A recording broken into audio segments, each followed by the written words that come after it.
کہ شیطان بسا اوقات بندے پر کچھ القاء کرتا ہے، بندے کو ڈرانے کے لیے، مختلف قسم کے دھوکے دینے کے لیے،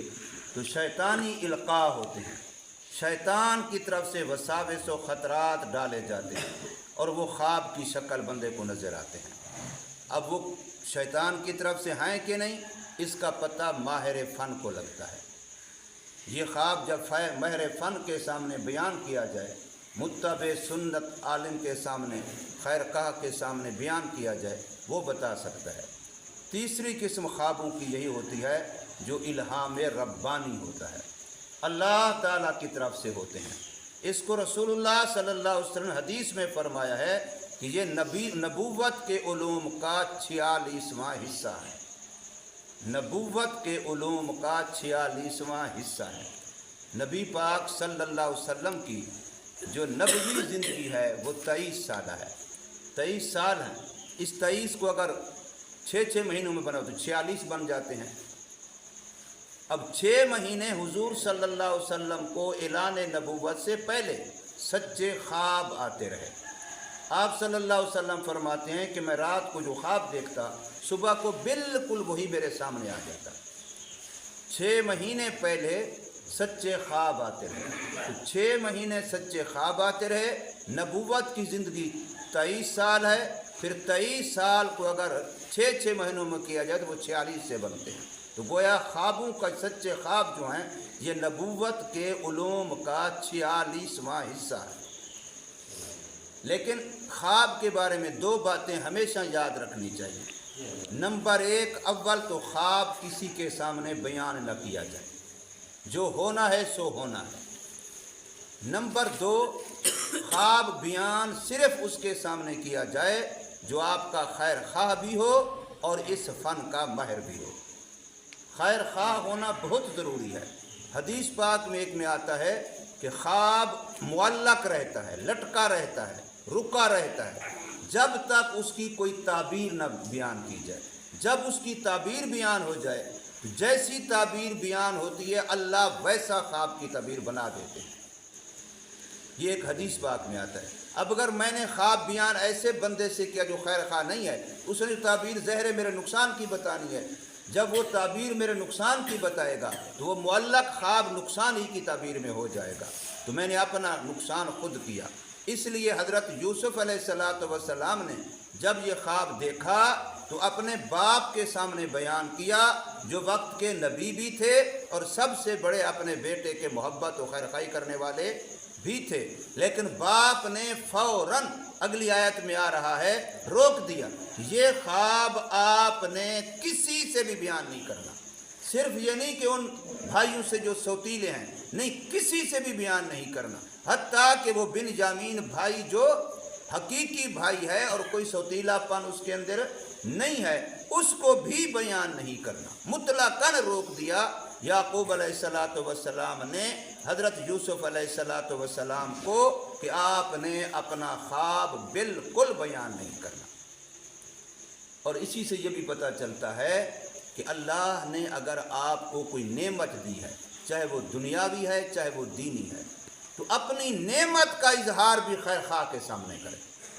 ورنہ آپ نعمت کا اظہار بھی کسی ایسے سے کریں گے جو خیر خواہ نہیں ہے تو اس کے اندر حسد کی آگ بھڑکے۔ جیسے یعقوب علیہ السلام نے بیٹے کو اس لیے روکا کہ یہ ایک نعمت ہے جو اللہ نے آپ کو دی ہے، یہ خواب بہت بڑی آپ کی عظمت کا اظہار ہے، تو آپ کے بھائیوں کے اندر حسد پیدا ہوتا ہے۔ وہ کہیں گے اچھا بڑے ہم، اور نمبر یہ لے گیا، شان اس کی اتنا بڑی کہ کل کو ہم اس کے سامنے جھکیں گے اور ماں باپ اس کے سامنے جھکیں گے، اتنا بڑی بات عظمت اس کو مل رہی ہے، تو ان کے دل میں حسد پیدا ہو جائے گا۔ اور ایک حدیث پاک میں بھی یہ آتا ہے، یہ رسول اللہ صلی اللہ علیہ وسلم کی حدیث کا مفہوم بھی ہے کہ اللہ نے آپ کو اگر کوئی نعمت عطا فرمائی ہے، آپ اچھی نماز پڑھ لیتے ہیں، اچھی تلاوت کر لیتے ہیں، تہجد پڑھ لیتے ہیں، خفیہ ذکر کر لیتے ہیں، خفیہ صدقہ کر لیتے ہیں، لوگوں کے سامنے بیان نہ کریں،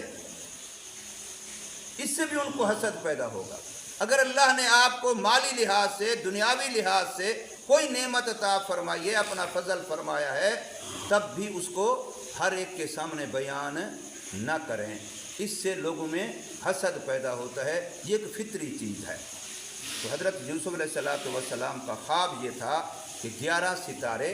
اور سورج چاند یہ میں دیکھ رہا ہوں خواب میں کہ میرے سامنے جھک رہے ہیں، مجھے سجدہ کر رہے ہیں، یہ میرا خواب ہے۔ تو اب اس کی تعبیر تقریباً واضح تھی، اور خصوصاً حضرت یعقوب علیہ السلام جو وقت کے نبی بھی تھے ان کے لیے بالکل واضح تھی، لیکن اسی صورت میں آگے آ رہا ہے، پتہ چلتا ہے کہ خواب کی تعبیر ایک مستقل علم ہے، اس کا اس سے تعلق نہیں ہے کہ فلاں بڑا عالم ہے فلاں چھوٹا عالم ہے، یہ ایک الگ مستقل علم ہے۔ اللہ جس کو چاہتا ہے یہ علم اپنی طرف سے عطا فرماتا ہے، اس کا کوئی نصاب بھی نہیں ہے، یہ علم کسی ماہر سے پڑھا نہیں جاتا، یہ کسی ماہر سے سیکھا نہیں جاتا، یہ علم وہ ہے جو اللہ اپنی طرف سے جس بندے کو چاہتے ہیں اس کا سینہ کھول دیتے ہیں۔ جیسے یوسف علیہ السلام کے بارے میں اسی صورت میں آ رہا ہے کہ اللہ نے مجھے خوابوں کی تعبیر کا علم سکھلایا، نسبت اللہ تعالیٰ کی طرف کی کہ اللہ نے مجھے سکھلایا ہے، یہ اللہ تعالیٰ کی طرف سے عطا ہوتی ہے۔ اللہ جس کو یہ نعمت عطا فرما دیتے ہیں تعبیر رویا کا علم عطا فرماتے ہیں۔ تو فرمایا اذ قال، یاد کرو اس وقت کو جب فرمایا حضرت یوسف علیہ السلام نے لے ابیہ، اپنے ابو کو، یا ابت، عربی گرامر کے لحاظ سے اس لفظ کو 4 طریقوں سے پڑھا جا سکتا ہے، یا ابت، یا ابی، یا ابتا، یا ابتا، اور بعد میں یہ بھی آتا ہے یا ابتا ہو، کئی طریقوں سے پڑھا جا سکتا ہے۔ تو فرمایا یا ابت، اے میرے پیارے ابا جان، انی رأیت 11، پکی بات ہے کہ میں نے دیکھے 11 کوكباً ستارے، والشمس اور سورج، والقمر اور چاند۔ عربی گرامر کے لحاظ سے شمس کا لفظ مؤنث ہے اور قمر کا لفظ مذکر ہے، گویا ماں باپ میں سے ایک مذکر ایک مؤنث، تو یہ اشارہ تھا اس بات کی طرف کہ میں نے دیکھا سورج اور چاند کو بھی، رأیتہم لی ساجدین، دیکھا میں نے ان کو اپنے سامنے سجدہ کرنے والا۔ اب یہ خواب ہے، اس کی تعبیر، تو تعبیر حضرت یعقوب علیہ السلام واضح نظر آئی، اس لیے فرمایا بھائیوں کے سامنے ذکر نہیں کرنا۔ بھائیوں کو اصل حسد پہلے سے تھا کہ یہ چھوٹا سب سے یہ ہے، لیکن ابو پیار اس سے زیادہ کرتے ہیں، یہ حسد پہلے سے تھا۔ اب یہ تھا کہ اگر اس خواب کا بھی پتہ چلے گا تو ان کے اندر حسد کی آگ اور زیادہ بھڑک اٹھے گی۔ اور یاد رکھیے برادران یوسف نبی کے بیٹے ضرور تھے لیکن نبی نہیں تھے، نبی صرف حضرت یعقوب علیہ السلام کی اولاد میں سے حضرت یوسف علیہ السلام بنے ہیں، باقی جو 11 بیٹے ہیں وہ نبی کے بیٹے ضرور ہیں اور وہ ایماندار تھے، غلطیاں ہوئی لیکن پھر بھی ہم جیسے مسلمانوں سے 1000 گنا بہتر تھے، انہوں نے غلطیاں مانی بھی۔ اللہ نے ان کی موت سے پہلے اسی صورت کے آخر میں آئے گا کہ اللہ نے ان کو اس پر توفیق عطا فرمائی، باپ سے بھی معافی مانگی اور ان سے دعا کی درخواست کی، بھائی سے بھی معافی مانگی، تو گویا وہ اپنا کھاتا صاف کر گئے غلطیوں کا، لیکن ان میں سے کوئی نبی نہیں تھا کہ بعض لوگوں نے یہ لکھ دیا کہ وہ سارے نبی تھے تو اس پر پھر جو ان کی غلطیاں ہیں ان کو بھی نبوت کے کھاتے میں ڈال دیا جائے، ایسا نہیں ہے۔ تو فرمایا کہ میں نے دیکھا خواب، تو باپ نے اگلی آیت میں آ رہا ہے روک دیا ہے کہ ابو کسی کے سامنے خواب بیان نہیں کرنا۔ اللہ تبارک و تعالی ہمیں قرآن مجید کا صحیح فہم نصیب فرمائے، سمجھ نصیب فرمائے، عمل کی توفیق عطا فرمائے۔ آج جمعہ کا دن ہے، جمعہ کے دن کو آداب جمعہ کے ساتھ گزارنا چاہیے، عملی طور پر ہمیں پتہ چلنا چاہیے کہ ہم جمعہ کا دن گزار رہے ہیں، سنتوں کا اہتمام ہونا چاہیے،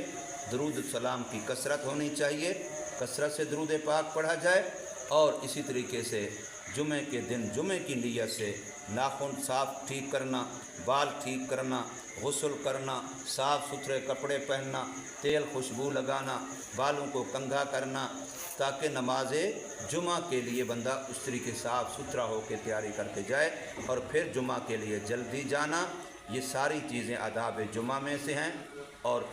قرآن مجید کی تلاوت سورہ کہف کی پوری صورت یا اس کی پہلی 10 آیتیں تلاوت کرنا، یہ بھی آداب جمعہ میں سے ہے۔ اور ایک دوسرے سے خطاؤں کی معافی کہ میرے سے زیادتی ہوئی، غلطی ہوئی، میں نے آپ کو فلاں بول دیا، یہ بات ایسے کر دی، جس کے بارے میں پتہ ہے اس سے معافی تلافی، یہ بھی جمعے کے آداب میں سے ہے۔ اپنے والدین کو ایصال ثواب کرنا، اگر ممکن ہو ان کی قبر پہ جانا، یہ بھی جمعے کے آداب میں سے ہے۔ اللہ تبارک و تعالی عمل کی توفیق دے۔